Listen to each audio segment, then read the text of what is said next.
नमस्कार दोस्तों, स्वागत है आपका अपने ही चैनल दीवा एक शक्ति में। दोस्तों, आज के इस वीडियो में हम बात करने वाले हैं भगवान शिव के परम भक्त की। जी हाँ, एक गांव में एक गरीब ब्राह्मण रहा करता था जो भगवान शिव का परम भक्त था। वे ब्राह्मण रोज जब तक ब्रह्म मुहूर्त में उठकर नित्याकर्म से निवृत्त होने के पश्चात भगवान शंकर का पूजन नहीं कर लेता था, तब तक उसे चैन नहीं पड़ता था। पूजा से जो भी कुछ दान दक्षिणा में मिलता था, उसी से वे ब्राह्मण अपना गुजर बसर करता था। इतना ही नहीं, वे ब्राह्मण दयालु भी था। जब भी कोई ज़रूरतमंद मिल जाता, उसकी वह अपनी क्षमता के अनुसार उसकी सेवा करता था। इस कारण शिव के परम भक्त ब्राह्मण गरीबी का जीवन व्यतीत कर रहे थे।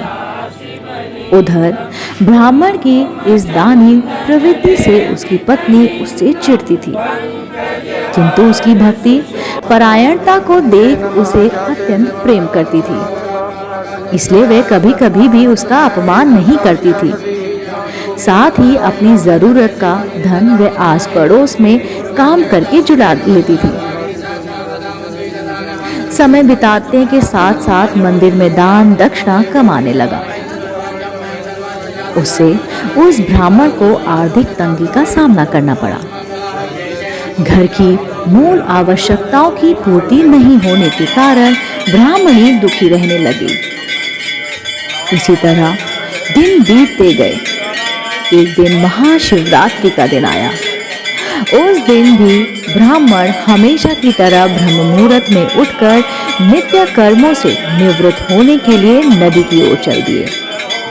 सौभाग्यवश उसी समय उस रास्ते से माता पार्वती और शिवजी कहीं जा रहे थे।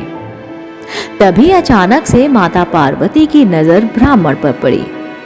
आज ब्राह्मण महाशिवरात्रि को लेकर उतने उत्साहित नहीं थे जितने कि वो अक्सर हुआ करते थे। उसकी उदासी देखकर पार्वती जी ने सब कुछ समझ गई और शिवजी से बोली, स्वामी, ये ब्राह्मण प्रतिदिन आपकी उपासना करता है, फिर भी आपको इसकी चिंता नहीं है।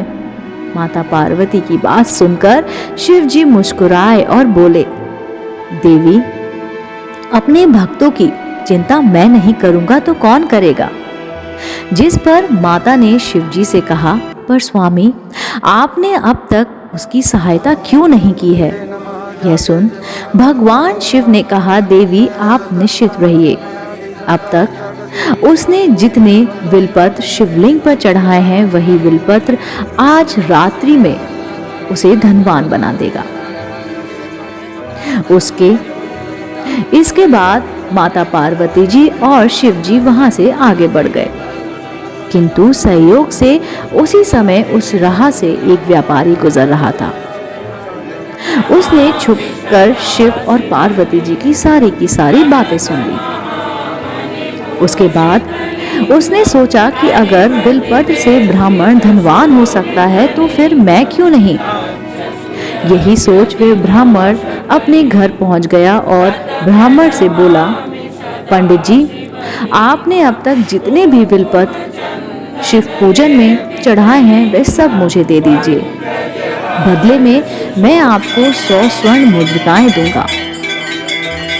व्यापारी की बात सुनकर ब्राह्मण ने अपनी पत्नी से पूछा तो वह बोली, पुण्य का दान ठीक तो नहीं, किंतु दे दीजिए, हमें धन की जरूरत है।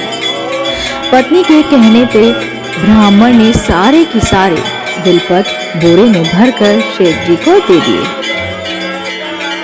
इसके बाद बिलपत्रों का बोरा लेकर सेठ जी मंदिर पहुंचे और शिवलिंग पर चढ़ाकर वहीं बैठ गया और धनपति बनने का इंतजार करने लगा। इंतजार करते करते सेठ जी को आधी रात हो गई। सेठ जी चमत्कार देखने के लिए बहुत उतावले हो रहे थे। आखिर तीसरा पहर गुजरने के बाद सेठ जी से सब्र का बांध टूट गया और क्रोध में आकर सेठ जी शिवलिंग को झंझोरने लगे। तब एक चमत्कार हुआ। सेठ जी के हाथ शिवलिंग से ही चिपक गए। उन्होंने बहुत प्रयास किया किंतु हाथ निकल ही नहीं रहे थे। निकलना तो दूर, वो हिल भी नहीं रहे थे। थक हार कर सेठ जी शिव जी से क्षमा याचना करने लगे। तब भगवान शिव ने सेठ से कहा, लोभी सेठ, जिस ब्राह्मण से तूने ये बिलपत्र खरीदे हैं उसे 1000 स्वर्ण मुद्रिकाएं जाकर दे आओ, तभी तेरे हाथ खुलेंगे। प्रातःकाल जब ब्राह्मण पूजन के लिए आए तो देखा कि सेठ का हाथ शिवलिंग से चिपका हुआ है और वो रोए जा रहा है। उन्होंने पूछा तो सेठ बोला, पंडित जी, शीघ्रता से मेरे बेटे को 100 नहीं 1000 स्वर्ण मुद्रिका लेकर मंदिर आने को कहिए। ब्राह्मण ने सेठ के बेटे को बुलाया और सेठ ने वह स्वर्ण मुद्राएं ब्राह्मण को दे दिए, जिसके बाद वह मुक्त हो गया।